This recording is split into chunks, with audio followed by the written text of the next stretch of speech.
Hi there again. This video is about the benefit of doing inversions, body inversions. That means you do a handstand or anything that gets you upside down. Okay, before I start, I want to make I want to add a word of caution. Anybody who is trying to do what I'm saying right now, what I'm going to say after this, should consult the doctors first, and check if they are fit beforehand. Otherwise, there could be some bad consequences. So please check with your physician first to be really safe. Okay, now let's start. That's the disclaimer. Okay, in the previous videos, we said, okay, if we do an inversion, it helps to unravel the spine, because gravity is acting in the opposite direction.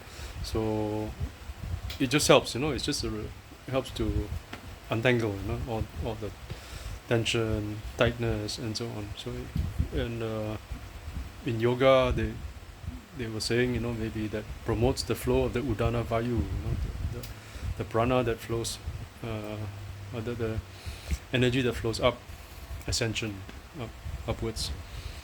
So there seem to be good benefits, in this respect already, that your spine becomes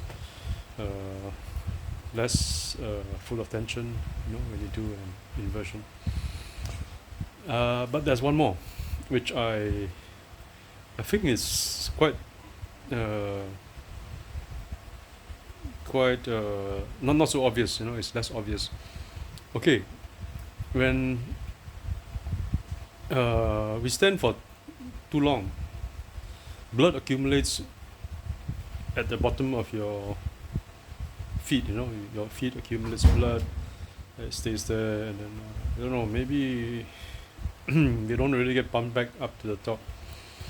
And some people, if they stand really still for too long, they faint, they lose consciousness, and then down they go. So it's possible for blood to pool in your lower limbs if you're vertical, for a long time. So the reverse is also true, if you inverse yourself, but you don't want to do that for a long time, it has other harmful effects. There are people who do handstands for excessively long periods of time, and they had other they had bad effects. So we don't want to do that. I mean, at the most maybe 1 minute, 30 seconds, that kind of thing, that kind of duration. So if you do a handstand, blood is going to pool, it's going to come rushing down, from your legs, all the way through your neck, into your head. And the neck has a way of constricting, I mean, we just now, the last video, we talked about two main muscles or tendons pulling down on your skull onto your onto your maybe collarbone, or lots of muscles here, 20 muscles, tendons all over, pulling. So if you could open and close your jaw a little bit, there are ways to, or turn your head up and down like this, jala bandha, the many kind of locks, neck lock and so on. And then if you do the queen posture, the one which is where the shoulder stand, you go on the shoulders and then you upside down, legs pointing up into the sky. You go like this, and then it frees up a lot of the nerves, because nerves are stretched when you go like this over here. Now when you go like this, the nerves now have some slack. They have a leeway to redistribute tension, and that has a curative effect. That's why they say the queen posture or the shoulder stand has a lot of I don't know, it can remedy a lot of ailments for that reason. And then the Taoists, when they are talking about Nei Kong, they talk about the Tu Mai, which is at the back, but the Ren Mai, which is in the front, this meridian in the front. If you just open up this one, give it the slack, everything else can open. It's from here that everything else will start opening, that we can say the yeast will spread through the dough, or the mustard seed will grow into a big plant. That's where it comes from, this this front part, thymus gland, no, not thymus. Yeah, thymus. Uh, yeah, thymus, and here would be the thyroids. So all these glands, they get affected. Maybe a bit of connection also to the pineal gland and pituitary gland, could be. I don't know. I'm no expert. Okay, but what I know is, if we go upside down, okay, let's put the other part of this thing aside. Let's look at the other benefit of doing inversions. If you do inversions, the less obvious benefit is that you bring blood, a lot of blood, down, rushing through your neck, going to the head, and if the neck muscles tighten up, a little bit, maybe less blood goes into your head. I don't know. So there's a bit of control. There's always this filter here. You can call it.